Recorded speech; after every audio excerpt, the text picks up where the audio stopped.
I think we broke the game. I think we just broke the game. I really do. So one word, guys, from editing RAMJB. This is recorded after the fact. This was intended to be a guide, but ended up being something different. Well, I hope that you still learn something from the guide because I explain what I'm doing on the video. Yeah, what happens in this video is amazing. So I highly recommend you to watch it until the end. That's all I'm going to say. So enjoy the video and tell me in the comments what you thought about this model. Hello, I am RAMJB, and today we are going to take another look at Task Force Admiral. Okay, so what I'm going to show you is a way to use two carriers simultaneously by using them in different roles, okay? The way I see it, you have two flight decks, you have two carriers, you can use them independently for different missions. So in this case, we are going to go to the map and we are going to establish a route. I am on a generated battle with two carriers per side and totally random parameters. So I'm going to actually delete this and I'm going to move in this direction for whatever amount of time we can, go at 15 knots. Very well. So we have two carriers. We have Yorkton and Lexington. And if you watch them, they have different qualities. They have different abilities. Yorkton, for instance, has a big deck with 3 elevators. Lexington, well, only has 2 elevators. Why is this important? Well, elevators are really important at the time of doing turnaround of planes.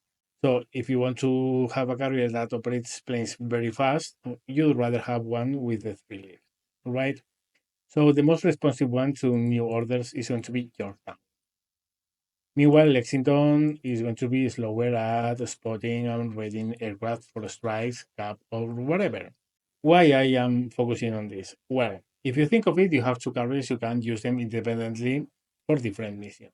The way I see it, you can use Yorktown for your cap, your scout, and for secondary strikes that you want to launch very fast.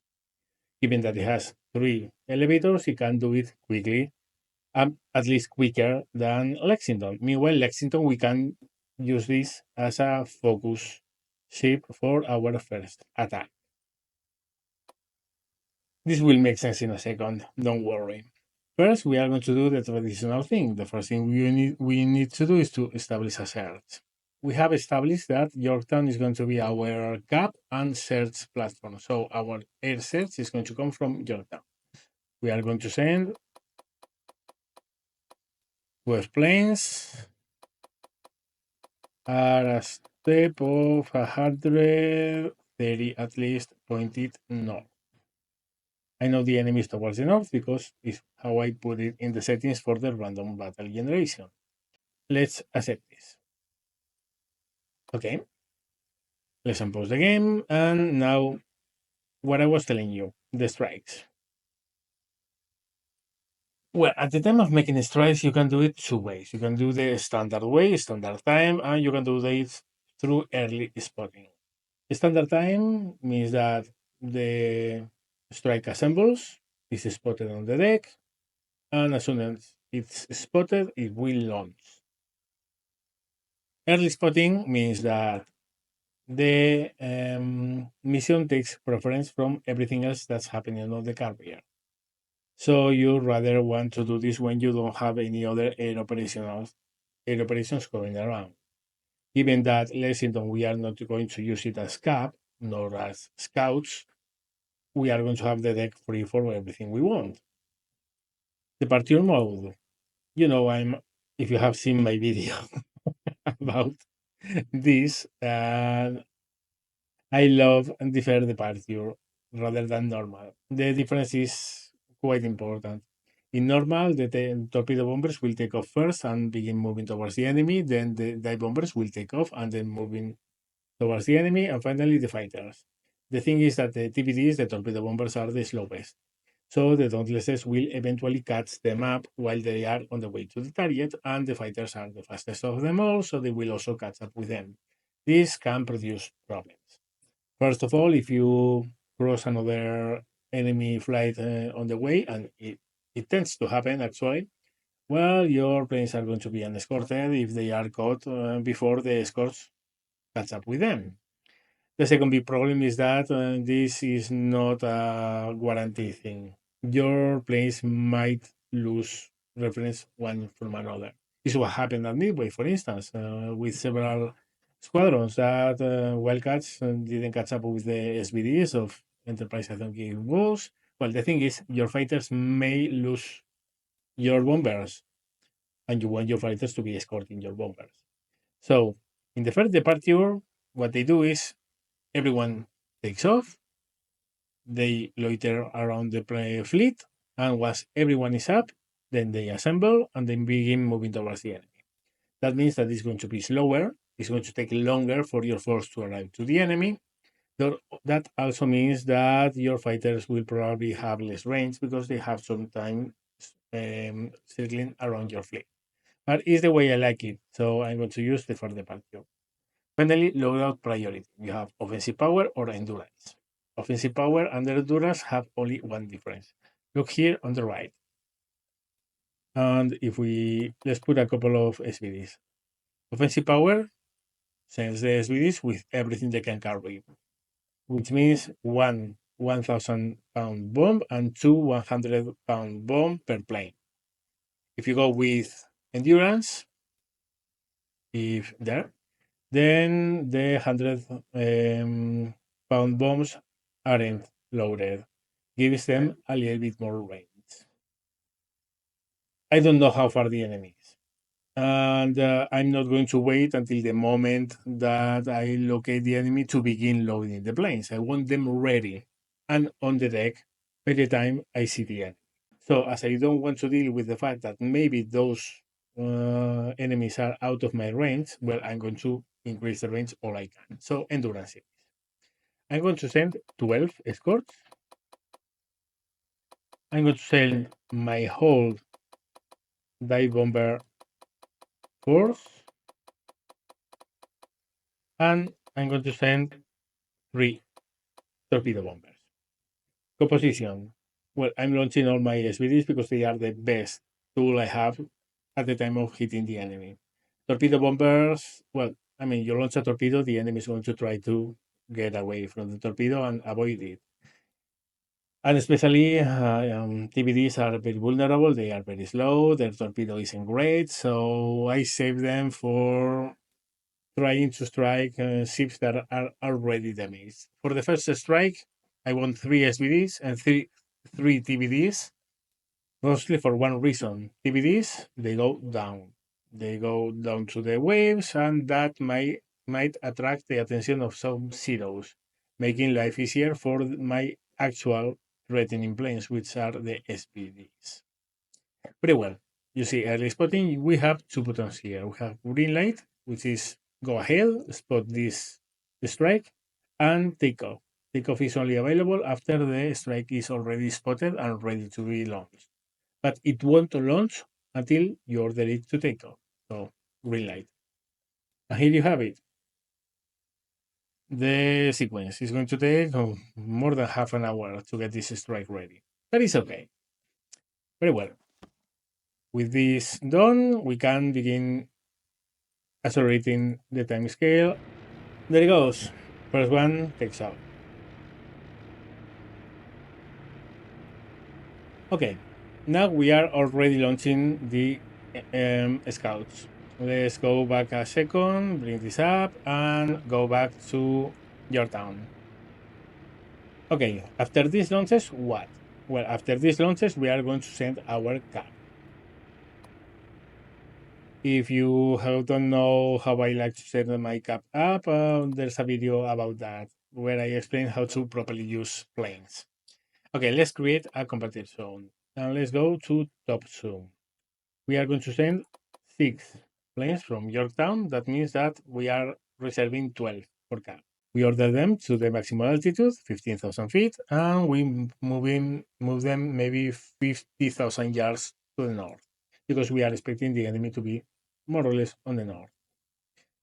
And accept. And suddenly we created another mission for Jordan. After the scouts go up, then we will launch our fighters to be on cap. Now, if you do a little bit of math, you have noticed that I'm sending half my fighter strength with a strike, and half my fighter strength is tied in cap duties. That leaves me a total of 24 F4Fs, because in the battle generator mode, you have a full complement of 24 F4Fs per carrier. So we have 24 fighters in reserve. That can be a scramble, a big scramble. That can be two scrambles. So you have planes all the time up.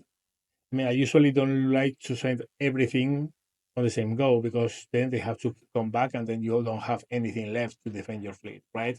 So I try to stagger them a little. And also you have reserve of fighters to send as escorts for a secondary strike. Because, well, if you notice, Lexington is going to send almost everything he can in the strike. Meanwhile, Yorktown, all its striking package, other than the dive bombers that are scouting right now, they are not being used. Well, when we detect the enemy, we can create a strike from Yorktown. The idea is, as soon as we detect the enemy, we give orders to Lexington to launch the strike and to Yorktown to prepare another strike. This way, what we will get is a 1-2 punch. First, Lexington strike hits with overwhelming force, hopefully, hits and damages the carriers, again, hopefully, and then they go back.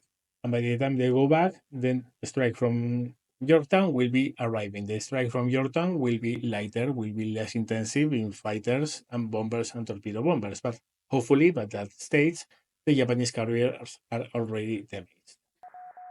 Okay, we have a report. Enemy located. It's over there. That's I was expecting it more to the north, but okay. We have a target. Go to Lexington. Lexington, click here. Give it the target. Click here. And now, if the enemy is going in this direction, then we will intercept them here. The problem is the enemy is not going to be going in this direction. Sooner or later, we are going to be detected. And as soon as we are detected, they will turn towards the wind. So what we want is to put our attack a little bit more to the east, maybe here. That will account for the fact that the enemy is not going to go in a straight line, because the same way that right now I'm going to the west, but soon I'm going to turn to the north because I have to launch planes, they also have to launch planes. So everything is set, everything is ready. Take off.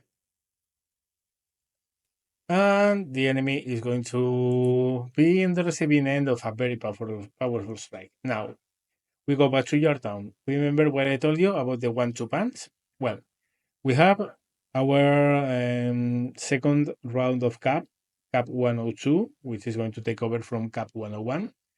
It's going to happen in a few minutes, but we can launch planes after these planes have departed and before our Cap returns. So let's go to strike. Let's say we are going to use just 3 escorts. We don't need more. 18 dive bombers and 6 torpedo bombers. Idea of this composition. Well, we are about to go with a very powerful strike with 12 fighters. Hopefully, the escorts will be totally in disarray by the time that the second strike arrives to the target area. We don't need a very big escort for that. And also, I don't want to weaken my defense anymore. We are going to go with deferred departure standard time that will place this strike spotting after we have made our wildcats take off for the cap. Offensive power because they are within range. And pick target. Well, if we put the last one here, I'm going to put this here. Yeah. Or maybe even more. because they are going to take longer. At any rate, whatever this point is the initial point, from this point to this point, the strike is going to search for enemies. So as soon as we detect the enemy when they are between these 2 points, is enough. Best possible date is, look at it, is shadowed here. It's going to take this spot in the deck of your town, perfectly in the middle of our air ops. That's the reason also that I'm restricting this to only 27 aircraft, which is a much smaller strike. And I'm not sending everything, which I could do, but then this cap would have trouble landing. So yeah, that's done. We are at a pretty, this is pretty long range. Okay, green light this. And now you see down here in the, let's see, for 1 hour, sorry. So here we spot our cap, the cap takes off. We spot our strike, the strike takes off. Our cap 101 comes back, lands, and then they will recover them. The idea here is that we are not disrupting your town's operations. Remember, your town for me is primary for cap, scramble, and scouts. And the reason why I selected it is because it can put this strike up in the sky sooner than Lexington would, because Lexington only has 2 lifts. Let's go to Lexington. And there you go. The roar of the engines. We are turning towards the wind, and as soon as we are there, this whole lot of planes will go for the enemy. The encouraging thing here is that we haven't yet detected anything, any planes from the Japanese. I'm also going to change this cap. Coming here, edit this, and move it here. So the fighters are on towards the way of the detected carrier fleet, because their planes will come that way, most probably. That will give us a better reaction time at the time of intercepting any scouts. Accept the change. And from the bridge of your town, we can take a look at what's going on at Lexington. This game is beautiful, honestly. It really looks like the real thing. It really does look the real thing. Okay, last takeoffs from Lexington will be the 3 torpedo bombers. You see, spreading the wings, and just one left.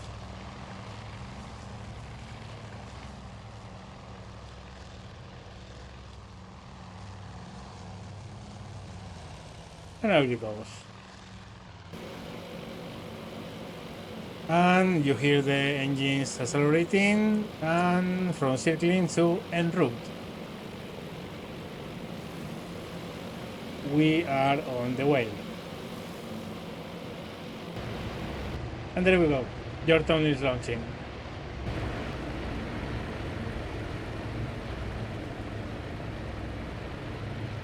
And that's the second strike. And the fun thing here, we haven't detected any Japanese planes yet. That means that probably we are still unspotted. That's pretty important.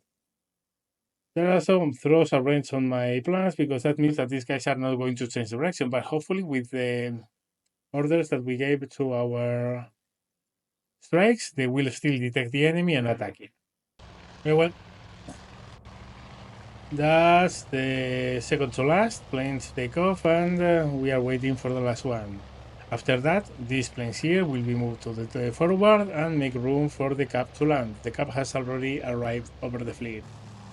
If we look over here, RTB, they are here.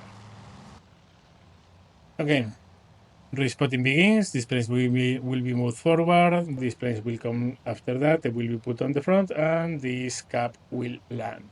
Second one is already on the way to its patrol area. And we have information on the target. Spotted over here. Well, that means that both formations actually, because this one will come here and probably we'll see them as well. We are on the money. And look at this formation.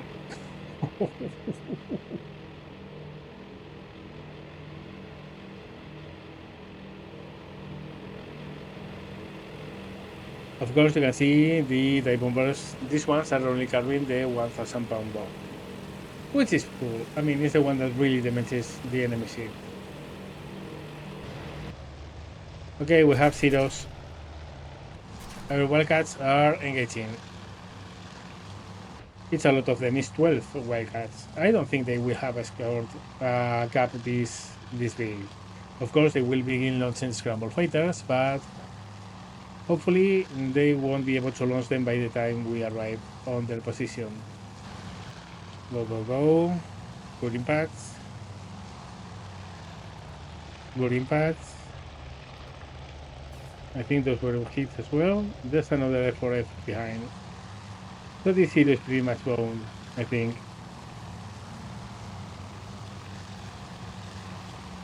Go, go, go. Really good. Opening fire well. The guy is not giving up. He's down 1-0. And these are en route to IP, and we have zeros in this area. This guy is smoking, and that doesn't happen randomly. Okay, en route to IP means en route to impulse point. Or ingress point, depends on the nomenclature. We see our 3 torpedo bombers going down, and our SBDs will remain up high. Hopefully this attracts the attention of some enemy fighters, if there are any inbound. I still don't see where the enemy really is, but I guess it's going to be just forward. Any enemies? Yeah, it seems there's a zero over there.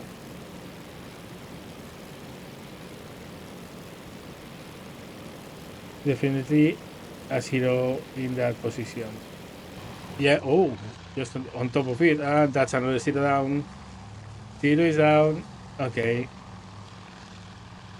Okay, now escorts really have to book it towards the bombers, because bets are the Japanese are scrambling fighters right now. And there's a Javier here. Oh yeah, oh yeah. And indeed, they are spotting planes to take off. They are bows. Oh, they are getting a strike ready. Oh, this is a repeat of Midway. We are catching them with the punch down. That's... But there's just one? Just one? It should be two. Where's the other one? There's something over there. That's a destroyer. Why only one? That's strange. Not gonna complain. If we get one, we get one. Do we have several contacts or something? Maybe they split apart. No, they are here. Two CVs. Where is the other one? Well, I don't know. And I'm not going to say that I don't care, because I really do, but here comes the hammer. If you watch this, there's an impulse point here. They are moving away from that carrier. The other one must be over there. They have spilled forces. The first time I've seen this happening. Now that means that the other carrier is over here somewhere. Okay, we are diving. Any more divers? Yes, we have several diving. Okay, here we go. with all the planes on deck. Oof. If we hit, this is going to be catastrophic for the Japanese. Come on, guys. Get your bombs on place. And these are all big bombs, so we are not going to mistake light bombs for heavy ones. Okay, first impact. Another one on the side. Whoa! I'm sorry, what?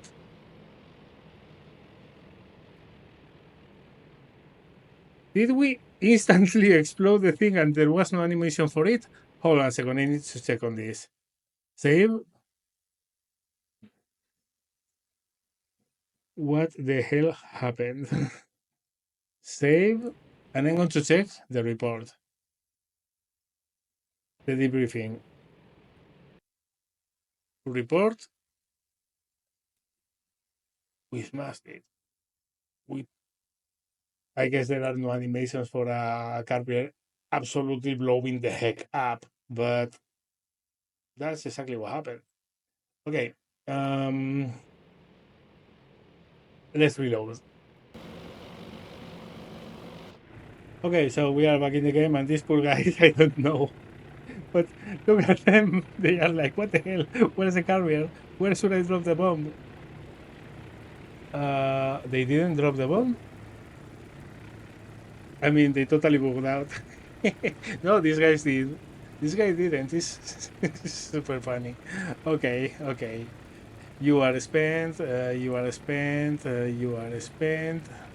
You are spent. We have several which are still moving to an impulse point.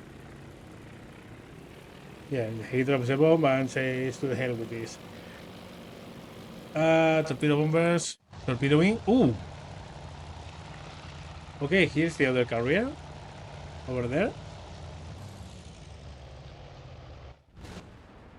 And it's also mounting on strike. This could be a brutal bomb. Well, we might not even need the second strike if these guys actually. Yeah, they are there. I see them. They are there. Okay. There's the carrier.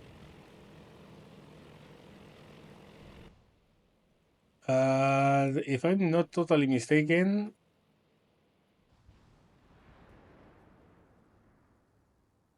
is full to the brim with planes on the deck. Oh my gosh. This could be a midway. This is exactly what happened. At midway is what happened. Kaga, Akagi, Soryu, and Hiryu were ready in a strike on the deck when the SBDs fell on them. There were actually one bomb strike on Kaga was enough to destroy it. The fires were so bad. So yeah, well, let's see what happens here. They are maneuvering wisely. How many formation? 1, 2, 3, 4, 5, and then a 6. So right now we have 15 SVDs, which are going to drop on this guy. Okay, we already have divers. These guys must be on top. Yeah. Well, here goes nothing. This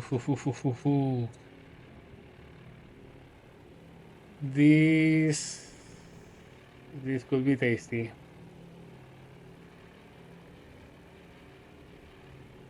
Okay, some bombs are being dropped. Miss, miss, miss, miss. Come on, hit. Slam dunk.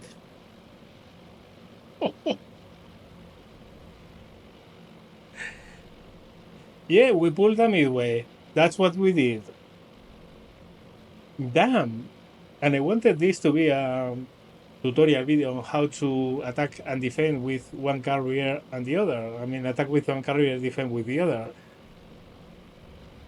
We are just going to attack in this scenario, guys. I'm sorry. Wow. That was brutal. Okay, I can tell that it's not that the Japanese carriers are not intended to sink. I have sunk Japanese carriers before, but this is the first time this has happened like this. This was absolutely bestial. What the hell? Well, we have a second strike coming, which I don't know what's going to hit. I guess they will try to go for the cruisers because there's no carrier left. I think we just won this battle. It's a thought I have right now. Holy shit. That was awesome. Now I want to see the debriefing of this group. Where are these guys? They are about to get here, which means they are going to see these guys and they are going to sink them. Well, not sink. I mean, it's much harder to strike on a cruiser than it is on a big carrier, of course. But if something hits those cruisers, they don't take 1,000 pounds very well. I can tell you that. But yeah, well, let's say that I think those cruisers are on serious risk of being mauled. Very serious risk.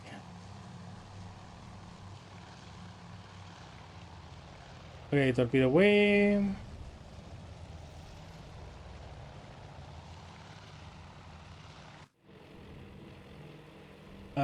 They are moving quite slow. That means that the evasives won't be very drastic. That means that this can be a total massacre. Okay, and there are two sections are still en route, which means they are going for the other cruiser. We have 12. 12 diving on this guy. Let's see what happens. Again, they are much harder to hit. Oof, almost. Yeah. I think we achieved that, at least some kind of hit there. No, that was a flag exploding. Oof. I will say that. Oof. Forward magazine. Ooh, it's painful to watch. Holy shit.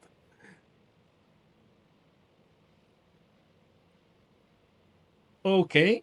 Well, that's a very sunk cruiser. I told you, you don't need a lot of hits on cruisers to sink them. Yeah, that's a forward magazine destroyed. Yeah, I think the Japanese are going to regret this battle. Well, we only have a couple of sections going for it. I don't think we are going to be as successful on this one. Well, you never know, right?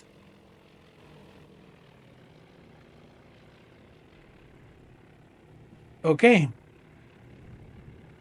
There we go. 3 Dauntlesses on a dive.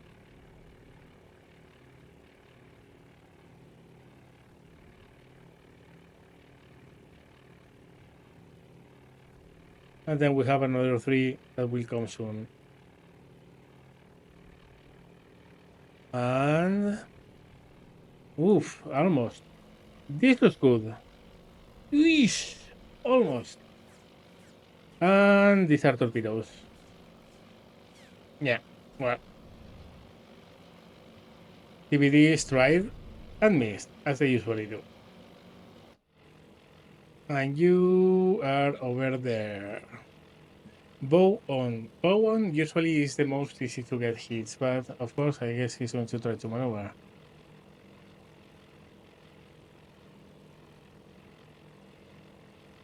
Very well, it's your turn. Make me proud, guys. On, on the dive. I don't know about this. I mean, I think you are going to drop to behind. What about you? You seem to be on a much better dive. Do you? This looks promising. This one looks promising. The other one, I don't know. Okay.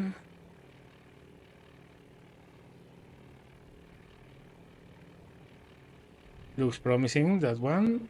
Yeah, oof. I think we did a one too. That guy doesn't look healthy, but no, he's as bad as the other one. I think there was another magazine hit. Yeah, that's the problem of having three turrets in the same place. That the magazines are just below, and if a 1,000 semi-armor penetrating bomb hits you there, it's down for you. I think we broke the game. I think we just broke the game. I really do. Okay, well, as this guy goes down, I realize that I have to post this video because, of course, what the hell? It's amazing. But you didn't get to see the defensive side of things. Yeah, our forces. No, the enemy have to have seem to have disengaged. Let's continue. I just want to see the debriefing of these guys. Yeah, here they are. These are our naval strikes. So yeah, this is quite the trail of planes. We are on recovery, and we are about to get a lot of planes back from our strikes. And there you go. Formations are back, and we are already recovering planes. Let me go here, and let's see how a Dauntless lands. We have seen Wildcats already, so why not a Dauntless? Same idea with the Wildcat. I have repeated it many times in these videos that the way that these planes landed was very different from the way naval planes land nowadays. Instead of coming from behind, they come from the side and they do a wide semicircle that ends at the carrier's deck.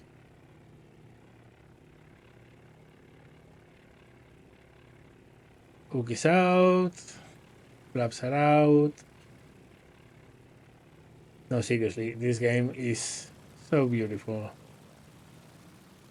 The detail of the planes is staggering.